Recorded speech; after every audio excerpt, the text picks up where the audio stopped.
మంచాడు ఆడబోతున్నాడా? అవి చూపిస్తా, అంతా చూపిస్తా.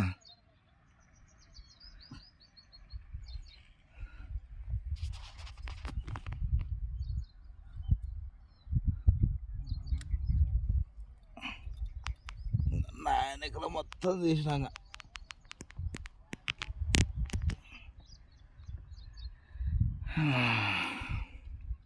ఏం లేదు, డల్ ఉంది. మళ్ళీ పోవాలనుకున్నారట చెట్లల్లో మధ్యలో. ఇదంతా గడ్డనే, నీళ్ళు చాలా తగ్గిపోయినాయి.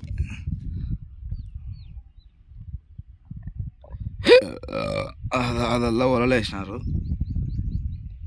చేప చూస్తే నిన్న ఊరుతుంది కానీ లేదు కొన్ని చేపలు.